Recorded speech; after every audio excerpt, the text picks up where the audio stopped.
The two realities, in fact. The President of the United States is elected, and it depends on his popularity with the people and how well he sells his message.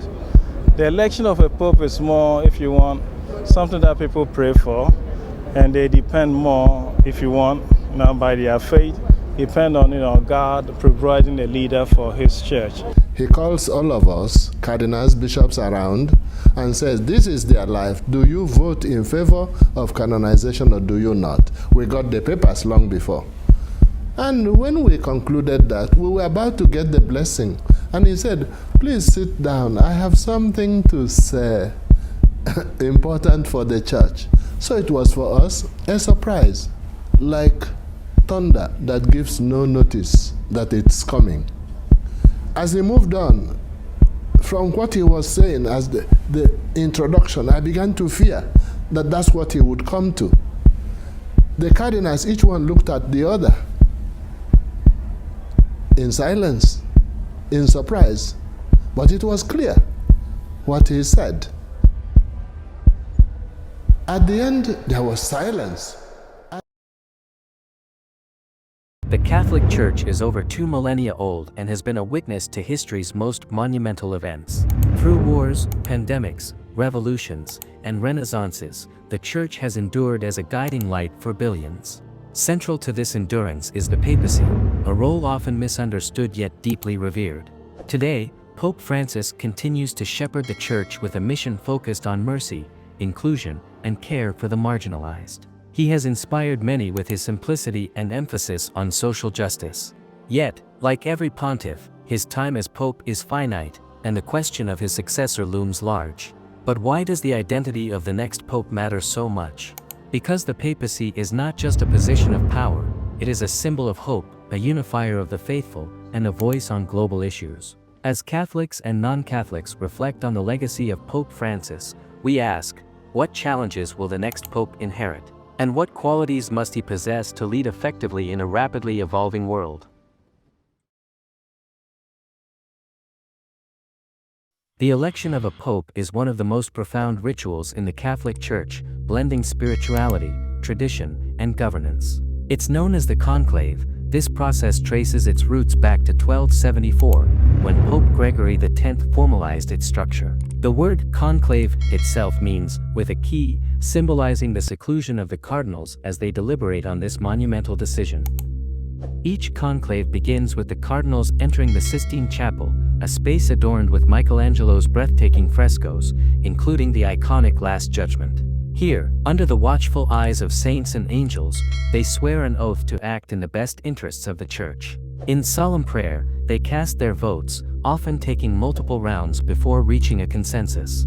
Black smoke signals inconclusive ballots, while the appearance of white smoke, the famed fumata bianca, marks the election of a new pope. This moment of revelation captivates the world, uniting Catholics in anticipation and joy.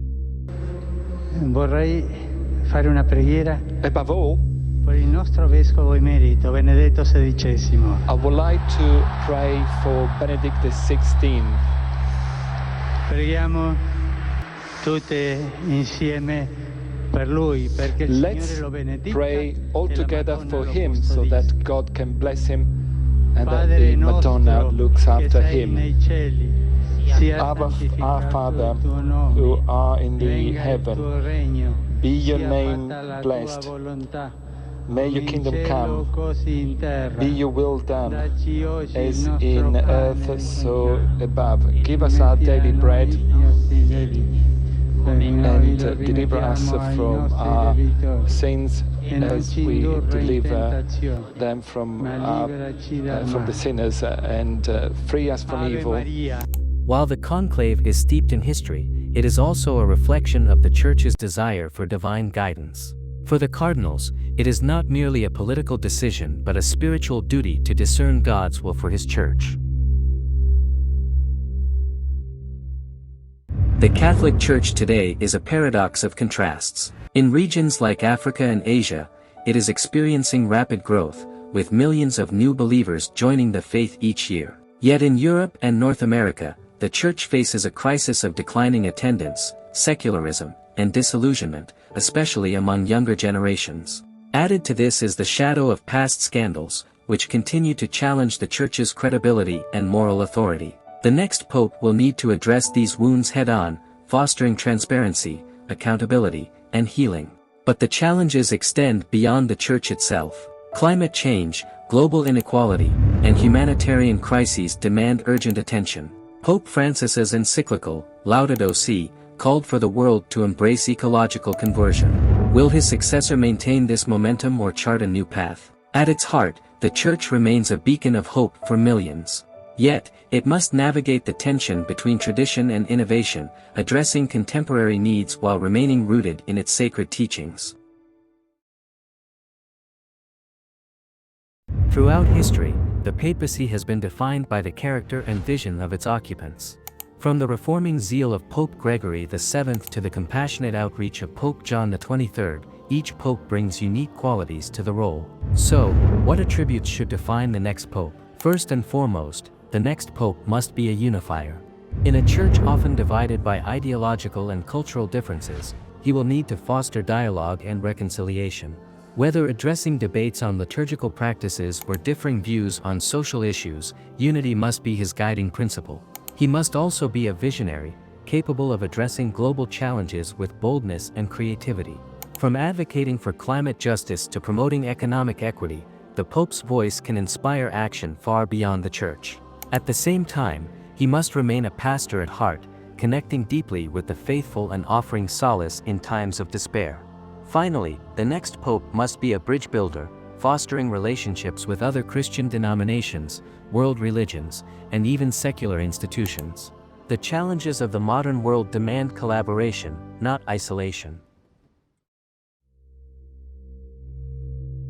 While the conclave often surprises the world, certain figures stand out as potential successors. Cardinal Peter Turkson of Ghana, a staunch advocate for social justice and environmental stewardship, could be the first African pope in modern times. His leadership reflects the Church's growing strength in the global South. From Asia, Cardinal Luis Antonio Tagle of the Philippines embodies charisma and relatability, particularly with younger Catholics.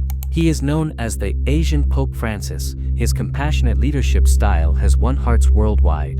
Europe also offers strong contenders, such as Cardinal Matteo Zuppi of Italy, a champion of interfaith dialogue and inclusion. His approach to pastoral care reflects the spirit of Pope Francis's papacy while addressing contemporary challenges. The next pope's election will reflect the Church's priorities for the future. Will he focus on modernizing church structures, or will he emphasize a return to traditional practices? Will he elevate the role of women in church leadership or tackle the growing concerns of global youth? Whatever his path, the next pope's mission will be to balance the timeless truths of the faith with the ever-changing realities of the world.